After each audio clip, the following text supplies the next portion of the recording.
অন্ডকোষ এমনভাবে চেপে ধরছে আমার শ্বাসরোধ হয়ে যাওয়া মারা যাওয়ার উপক্রম হয়েছে। এরপর আমাকে চেয়ার থেকে ফেলে দেয়, আমি নিচে ফেলাই, আমার বুকে পাড়া দিয়ে ধরে, গলা পাড়া দিয়ে ধরে। আমি যদি ওখানে বলতাম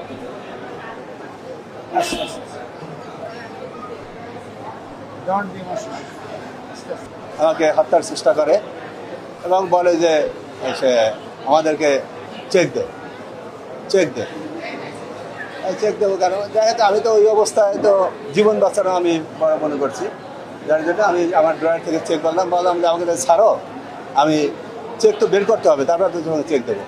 তারপরে ছাড়লো, আমার পিওন এসে আমাকে ধরিয়ে উঠাবার পরে আমি ড্রয়ার থেকে চেক বের করলাম, বের করিয়া করার পরে সে প্রথম একটা চেক দিল ব্লাঙ্ক,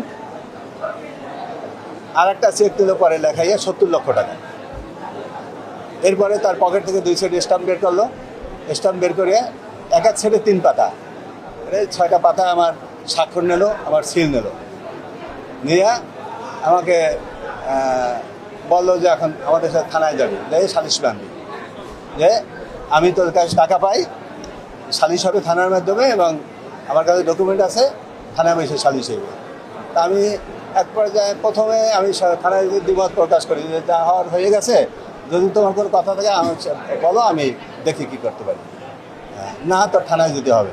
এদিকে তারা ফোনে হয়তো তার সাথে যোগাযোগ করতেছিল, তাদের একজনে, সে আবার বলছে না ভাই বলছে থানায় নিয়ে যেতে। এরপর আমাকে থানায় নিয়ে গেল, থানায় নিয়ে ওসি সাহেব ছিলেন না, ওসি তদন্তে ঢুকে বসার পরে উনি বললো যে আমি এর কাছে টাকা পয়সা পাই, আমরা থানার মাধ্যমে সালিশি করতে চাই। তো ওসি তদন্তে বললো যে আমার কাছে তো কোনো অভিযোগ নাই, অভিযোগ ছাড়া আমি কাউকে সালিশি করবো। বললো যে আমি অভিযোগ দেবো এখন।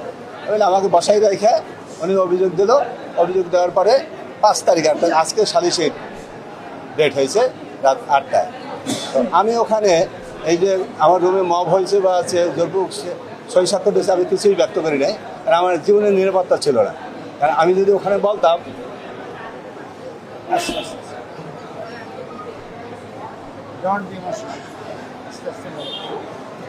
তারা থানায় হয়তো আমাকে মব করতো, সেই ভয় আমি ওখানে কিছু বলি নাই।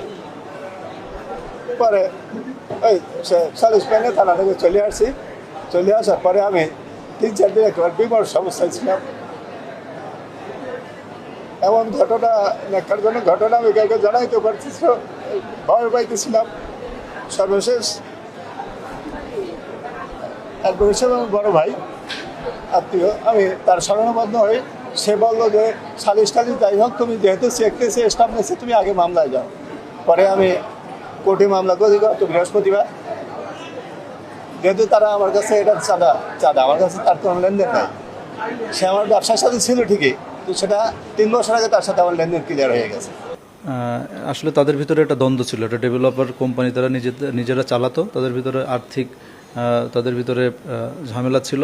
এর পরিপ্রেক্ষিতে ঘটনাটা ঘটে থাকতে পারে। আমরা ঘটনাটা নিবিড়ভাবে এটা খতিয়ে দেখছি এবং যারা এটার সাথে জড়িত, হামলায় অংশগ্রহণ করেছেন, অবশ্যই তাদের বিরুদ্ধে কঠোর ব্যবস্থা নেওয়া হবে এবং খুব দ্রুতই আপনারা এর ফলাফল দেখতে পাবেন বলে আশা করছি।